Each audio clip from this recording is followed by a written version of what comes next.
course, isn't the only sport where the racist debate has popped up, isn't it? You were just about to say, Rob. Yeah, there's the golf. We've had Tiger Woods' outspoken caddy. We knew he was outspoken at the time. Yeah. Of course, he left shortly. Well, he said it was to do with all the scandal regarding Tiger Woods. I'm not so sure that's credible now. But well, Tiger Woods, in a change of direction, he said it sacked Steve Williams. Yeah. And Steve Williams then jumped on board with Adam Scott, another great up-and-coming golfer who's got another fantastic future ahead of him, and he's getting great results everywhere he plays. And he won I think it was the Bridgestone Invitational, and Steve Williams was asked at a caddies and players dinner in Asia recently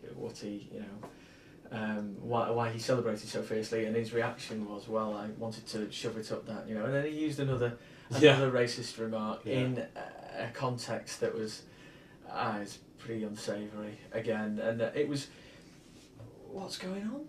It's happening everywhere at the minute, isn't it? And the people, it was amazing. I can't remember the guy whose reaction to this was, well, we knew Steve Williams was a jerk, we just didn't know he was a racist jerk. So maybe they're not that surprised about it, but even he sounds quite surprised by what went on. It's not, surely as well, golf is a sport where it's the player, it's not the caddy should be taking centre stage here. No, absolutely not. So a very strange turn of events, but very sad as well, and Williams has had to come out and apologise to Tiger Woods, and which is quite correct. But he'll probably be allowed to continue his career. And he was caddying the next day. Absolutely, yeah. Yeah, caddying the next day for Adam Scott. I don't know where does this end? I mean, Tiger Woods has faced racial prejudice throughout his entire career. I mean, you can imagine how hard in the sort of 60s and 70s it must have been for a young black man to try and play golf in America, where a lot of clubs wouldn't allow black membership at all. Yeah. It must have been so difficult. I bet he wasn't expecting that from his long time. Long time. I just don't. Padres, It's just a cheap shot, isn't it? Again, you think, is he actually racist, or is he just saying that because you can't think of anything else? I think that's probably it. It's poor if that's the case. Yeah, it's like trying to go for the ultimate exclamation point on making your point, but failing horribly. Going back to the racism. I mean, with things like we've seen the Tevez, his contract, if he disrupts his contract by not playing, that's an easy one to say. We can sack you for that. But there's nothing in anyone's contracts. If you display racism, you will be sacked. I mean, because it's just not thought of. Well, I think there's interpretation. Certain contracts must say you've got to uphold the image of the club or image of the sporting institution that you're representing. But like you say, you don't actually make any specific provision for this because you just don't expect it to happen. Because if going back to John Terry, if he is found guilty, surely Chelsea would punish him as well, even though he wasn't wearing it. Especially given the sensitivity of the... Because he was wearing the Chelsea shirt. And the multiracial nature of their squad as well. What kind of a message does that send out? Yeah, absolutely. Not a good one. No. It's a pity we've got all this negative stuff to talk about. There's another negative one, Mike Tindall. I mean, it's not just him. That's one of the points we'd say. Yes, yeah. It's a great shame, isn't it? But we were saying before, your behaviour when you're playing for your country, during a World Cup, reflects, doesn't it? Have a few beers after. Win the tournament, have a few beers after. I mean, what do we do when we play football? We go out and have a beer afterwards. But we don't have the weight of the nation on our backs. And I think with him, it's sort of accentuated a little bit, with regard to who he's married to. Yeah. I think that's... Should that make a difference? Well, when it's the royal family, it does a little bit, I think. Yeah. But, it's not like he's married to someone famous and that. He's not like he's married to like a TV star or something like that. Yeah. When it's a member of the royal family, I think that does put the media's glare on him a bit more. And, in some ways, I think rightly so. Yeah. Well, I don't know whether you agree with me on that. And you think Martin Johnson handled it? Because I know he's been dropped now, but at the time he said the whole drinking thing, it's just part of the nature of rugby. Yeah. I do understand that, and I'm not sure he shouldn't be dealt with differently by by Martin Johnson or any of the other England Rugby Union staff, but to the other players that have done this. But I'm just saying, in terms of him and the media spotlight, he is always going to be under that glare. Yes, I think Johnson has been quite undermined by the reaction here, because obviously he stood by Tyndall throughout the tournament, and then to take it away again after and say, well, we still, despite what your manager, your coach said at the time, we're still going to impose these, and then 25 grand and removal from the elite squad. These are serious sanctions they've imposed. It's quite a lot of money for a rugby player, isn't it? Well, yeah. It's nothing for Tevez and no, people. Pocket change, isn't it? But you're absolutely right. I think it's always nasty to see this, people's behaviour getting out of hand when you place so much hopes on them. And we're all human, and we all do stuff at times that perhaps you'd regret. But they're flying the flag for England over there. I'm not so fussed about any of Tyndall's stuff that he got up to, whatever he was doing.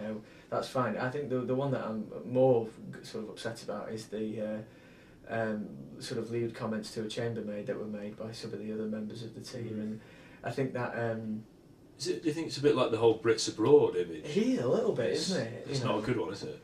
It's not, and it only fuels more of the image. It only makes people like us less, doesn't it? Really, Yeah.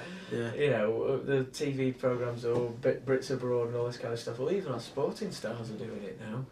Yeah. Although you could argue the English football lot were doing it well before with the dentist chair and Gaza and all this. Pedalo. English cricket. Yeah. So.